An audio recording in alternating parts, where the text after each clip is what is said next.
have seen microwave tubes.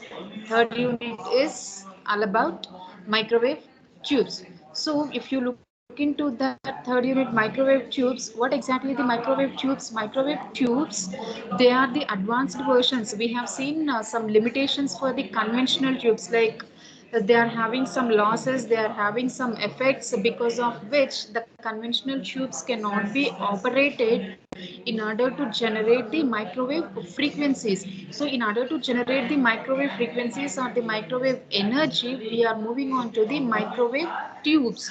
And in that we have seen different types of microwave tubes, like O type tubes and M type tubes.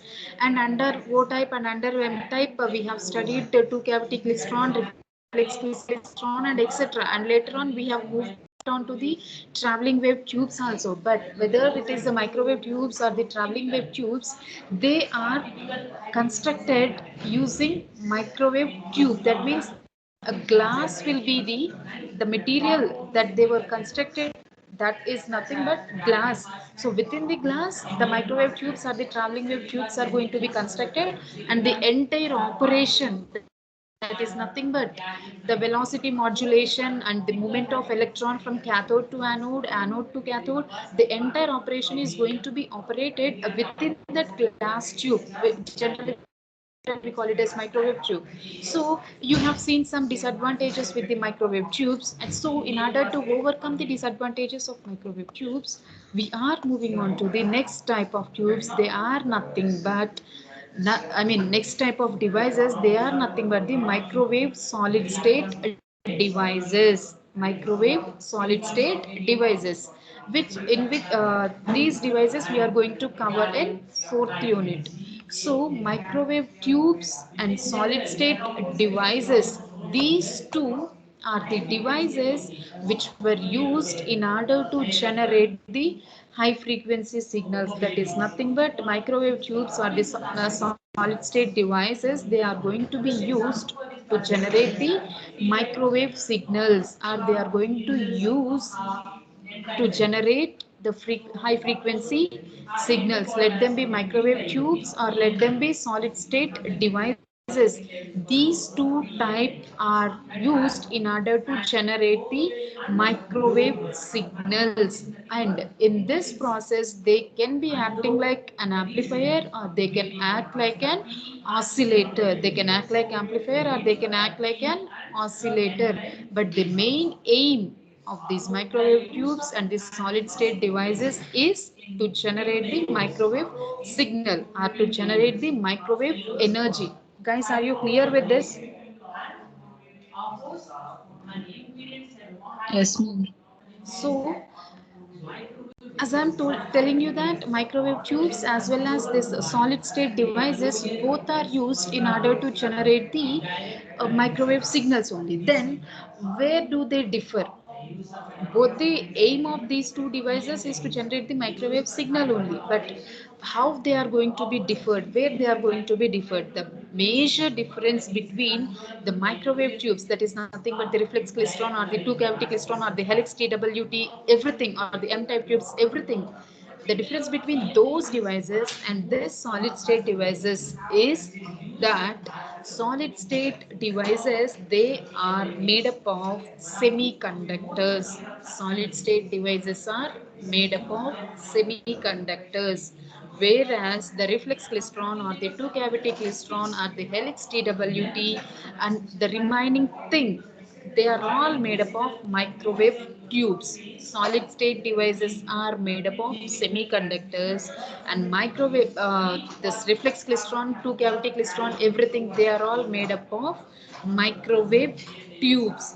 Whereas microwave tubes will be a little complex, and they will be cost will be high. So in order to overcome these two disadvantages, we are moving on to the solid state devices. Whereas in solid state devices, whatever the devices that we are going to learn, all those devices, they are made up of semiconductor devices. Semiconductor, like semiconductor means, first thing that we will get into our mind is that PN diode. So solid state devices, they are made up of semiconductors. Microwave solid state devices are made up of semiconductors, whereas TWT, that is nothing but traveling wave tubes, and the remaining things which we have you have learned in third unit, they are all made up of microwave tubes. Microwave tubes are little complex, and extra care should be taken while we are using that microwave tubes. So in order to overcome those two disadvantages, we are moving on for the solid state devices. So under the solid state devices, there are two different solid state devices. First one is the TED. First two devices are TEDs, and the second devices are avalanche transit time devices. The first time is TEDs. Under the TEDs, you have seen gun diode. Under TED, you have seen gun diode. So once again, I'm repeating, whether they are TEDs or the avalanche transit time devices, they are solid state devices. That means TED is nothing but gun diode, and the avalanche transit time devices. These two are constructed by using semiconductors only. Guys, am I clear? Yes, ma'am. Okay. As in last class, you are done with gun diode, whereas gun diode comes under TED. Can any one of you tell me what is the full form of TED? Capital T, capital E, capital D.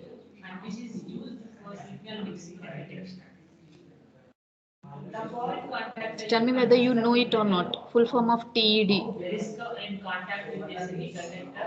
Do you know or don't know?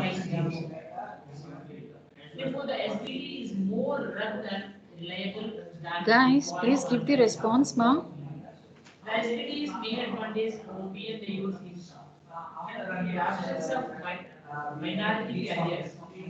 Guys, are you there? No, ma'am. You don't know. Okay, fine. Not a problem. TED is nothing but transferred electron devices. You have studied gun diode, right? That gun diode comes under TEDs, whereas TED stands for transferred electron devices. TED stands for transferred electron devices. So under the transferred electron devices, you have studied the gun diode and its modes of operations like gun oscillation modes, etc. You have studied. So the gun diode comes under transferred electron devices. And today you are going to learn about avalanche transit time devices. So TED, where TED stands for transferred electron device, and today you are going to learn about avalanche transit time devices. So before we move on to avalanche transit time devices, what exactly they are, I would like to recall what is transit time and what is avalanche breakdown. So now first we will look into the transit time. What exactly the transit time? So again we need to go back to third unit. You can consider two cavity klystron, or you can consider reflex klystron also. So what exactly happening in those microwave tubes? There the electron beam is going to be, I mean the electrons are going to be generated, and after a certain time those electrons are forming a bunch. That means they are forming a beam. That beam or the bunch of electron is due to the velocity modulation. So there initially the electron is being generated by the cathode. Electron is being generated by the cathode, and that electron will be moving towards the anode. If you can turn your pages, I have clearly given you the structure of two cavity klystron. You can see their cathode terminal and the anode terminal. So the electron is going to travel from cathode terminal to the anode terminal.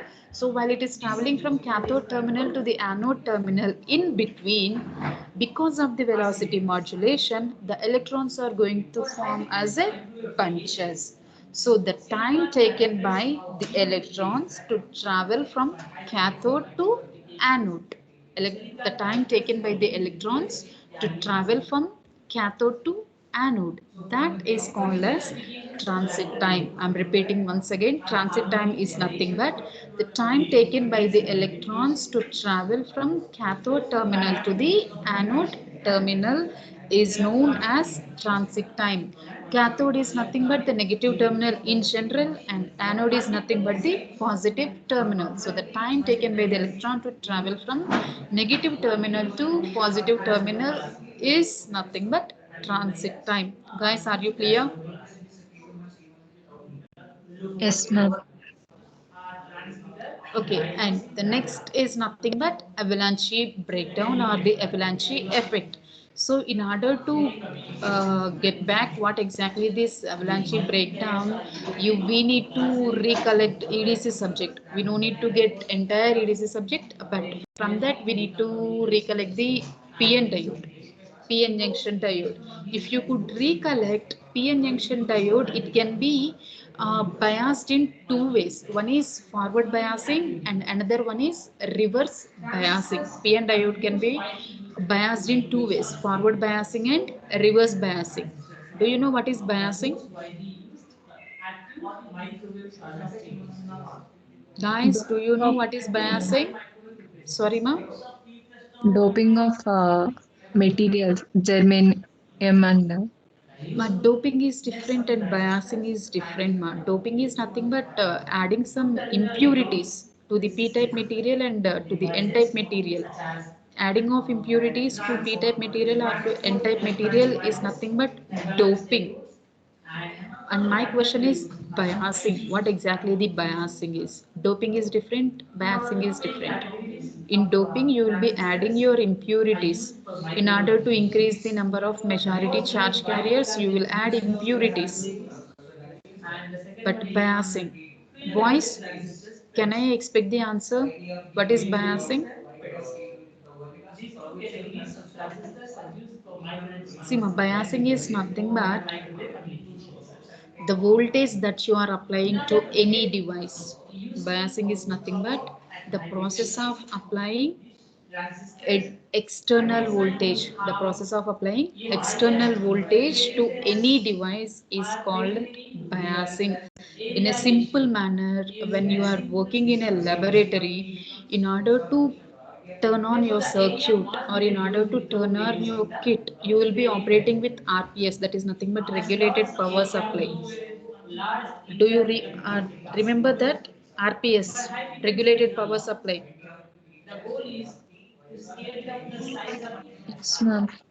From the RPS only you will be providing a voltage to the circuit, and you will be varying your RPS, or you will be fixing your RPS voltage to either 3 volts or 5 volts or 10 volts, and then you will be doing your experiment. So that process, that is nothing but if we say practically, the process in which you are varying your RPS voltage, or the process in which you are connecting your RPS to the circuit in order to give energy to that circuit. That means in order to start that particular kit or in order to make the circuit to operate, you are providing some external voltage. The process of supplying external voltage is called as biasing. See, human beings, in order to function, I mean, if we have to work properly, if we have to alive, we need to be biased with food.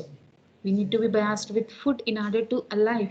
In the same way, in order to operate any device, you need to provide some external voltage. That external voltage that you are providing to the device in order to operate the device is called as biasing. It's a basic question why you need to remember. Biasing is nothing but providing external energy. You can analyze that with real time human beings only. If you consider human being as a device, if human being has to operate or if human being has to function, he should be biased with some food. Of course, that food can be varying. It can be a solid or a liquid or anything, but food is mandatory for the human to function or to alive. In the same way, external power supply or external voltage is required for a device to operate. The process of supplying or the process of applying external power supply or the external voltage for a device to operate is called as biasing. So, PN diode can be biased in two ways. One is nothing but forward biasing, and another one is nothing but the reverse biasing. In forward biasing, what will happen is p-type material of p-n diode, p-type material of p-n diode will be connected to positive terminal of the power supply, and n-type material of p-n diode will be connected to negative power supply. Just give me a second, I'll explain you that clearly.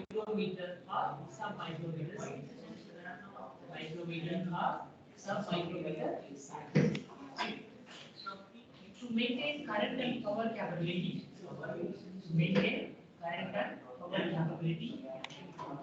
various forms of internal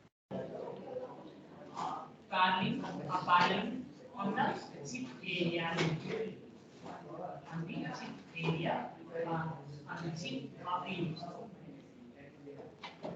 Three of these geometries are interdesignated, interdesignated fingers that form the emitter and base.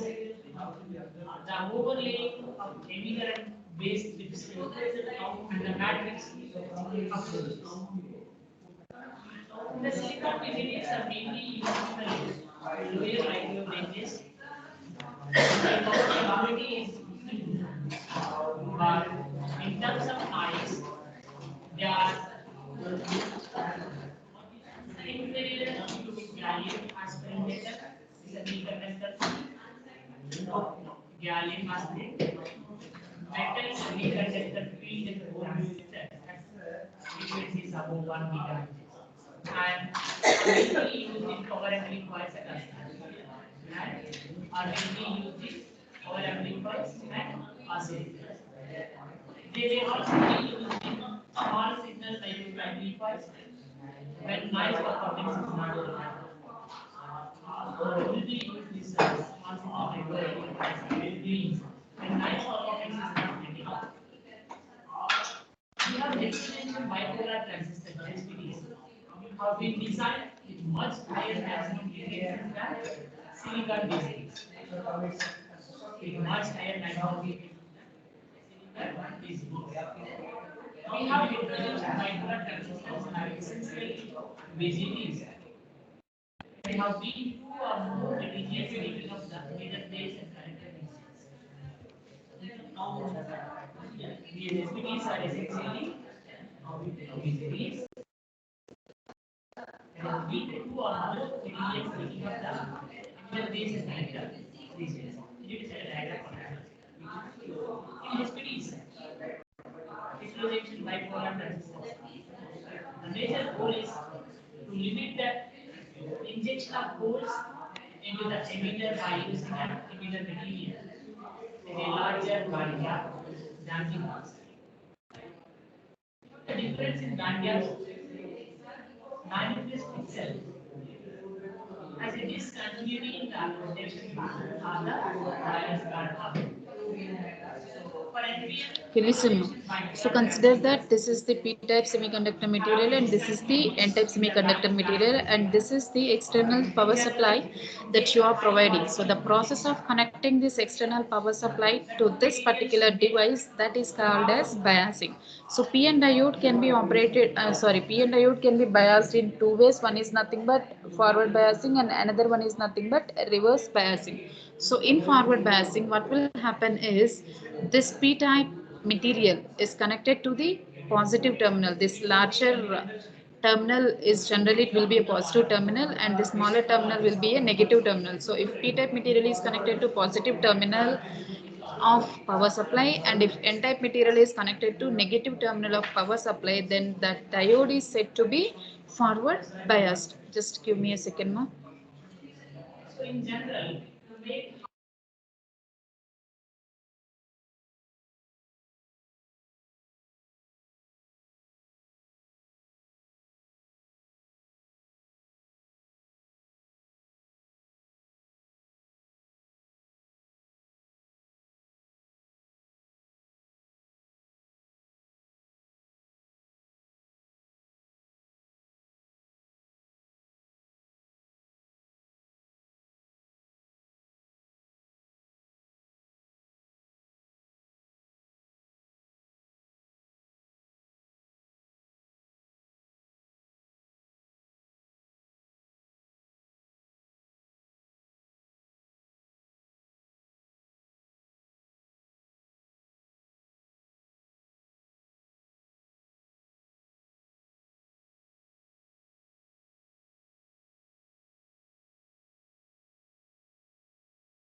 Sorry for that, ma. So coming back to our topic, so if p-type material is connected to positive terminal and n-type material is connected to negative terminal of the power supply, then diode is said to be forward biased.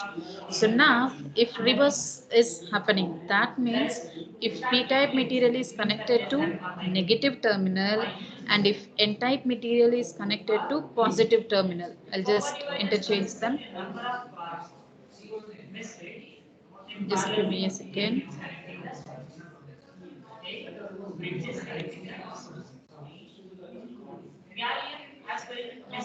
Hmm.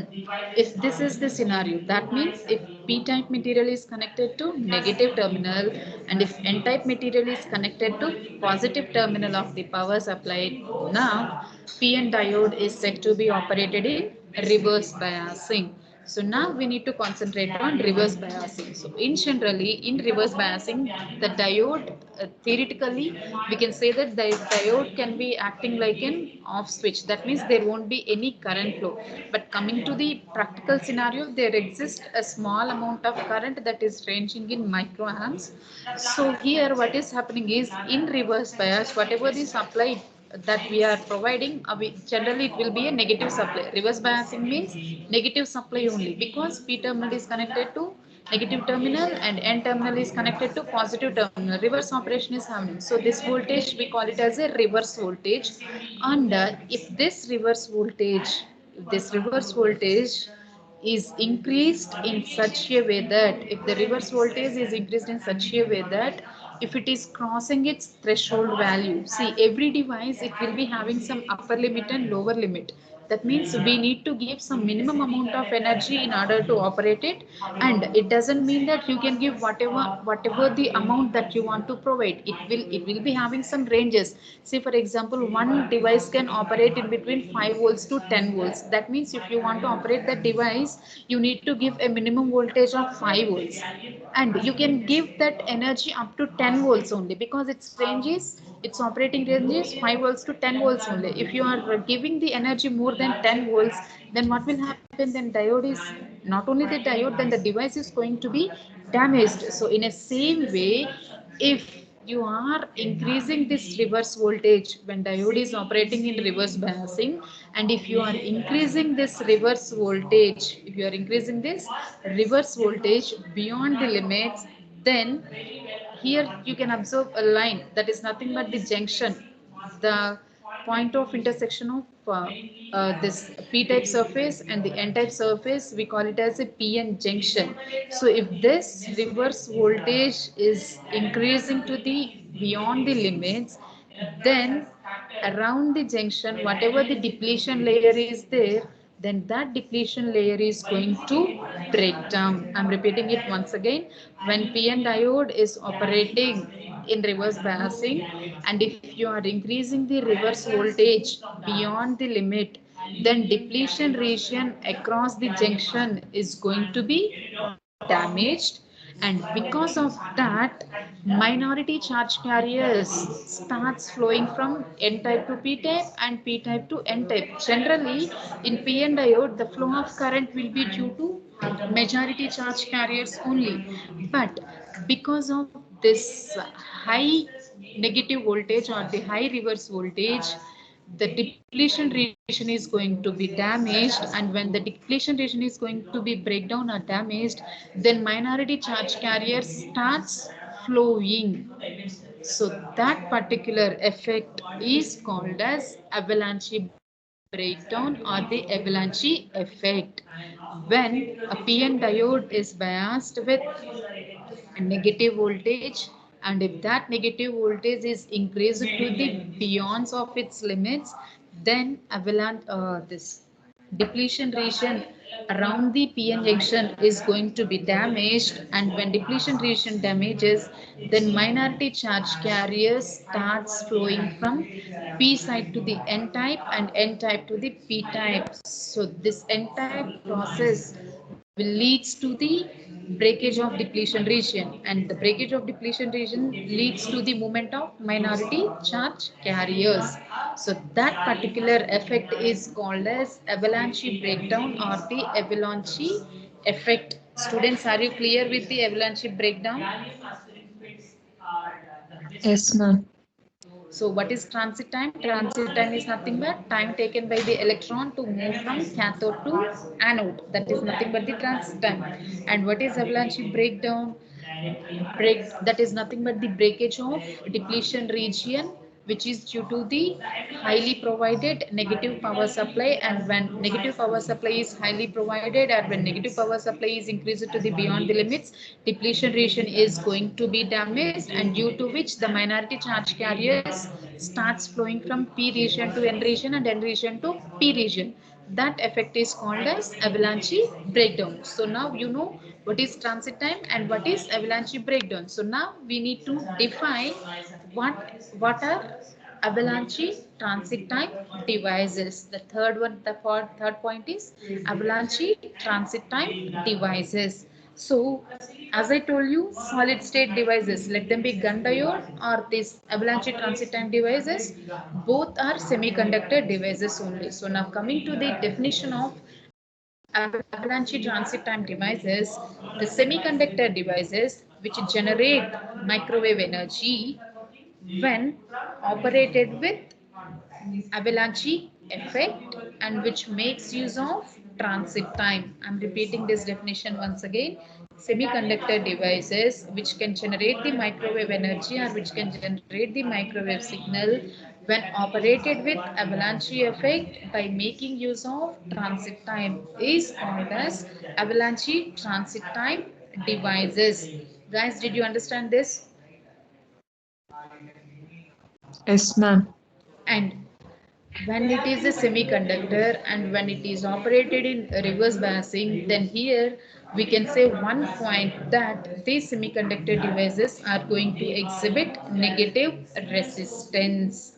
When a semiconductor device is set to operate in reverse biasing, then we can say that with a confidence that semiconductor devices with reverse biasing will exhibit negative resistance, and this negative resistance, in order to exhibit this negative resistance, they make use of two important process. One process is nothing but carrier impact ionization, and the second process is nothing but drift in high field region of semiconductor. So you just remember that this semiconductor devices, whether it is a gun diode or this avalanche transit time devices, these two are semiconductor devices and they are going to perform their operation when they are operated in reverse biasing.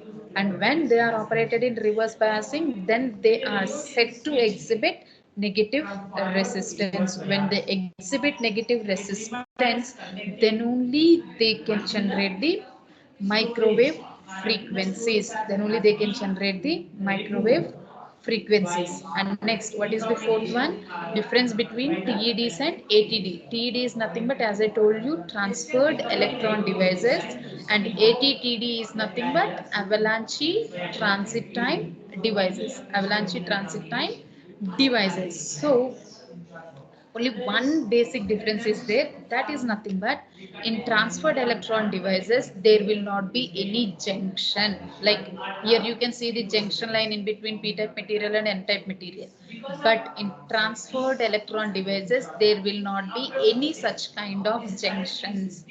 In TEDs, what will happen is electron will transfer from low energy state to high energy state. In TEDs, that is nothing but in gun diodes, the electrons are going to be transferred from low energy state to high energy state. So that is how the gun diode is going to work out. But coming to this avalanche transit time devices, there exists a junction.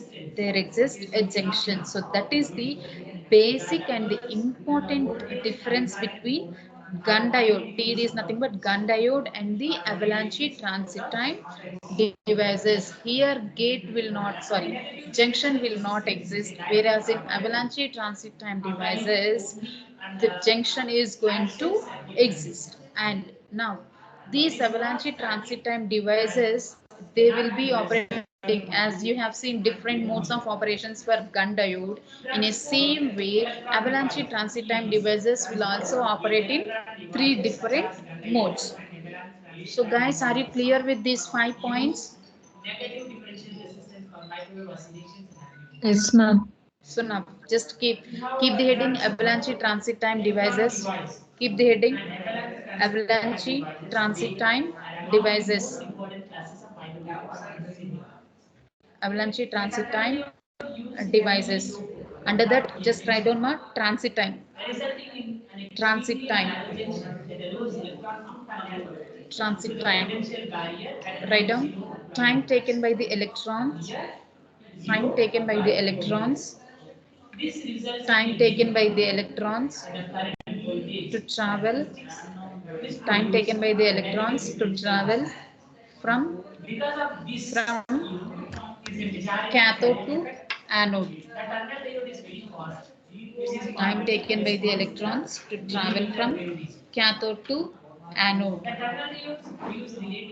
Time taken by the electron to travel from cathode to anode is known as transit time. Time taken by the electrons to travel from cathode to anode is known as transit time.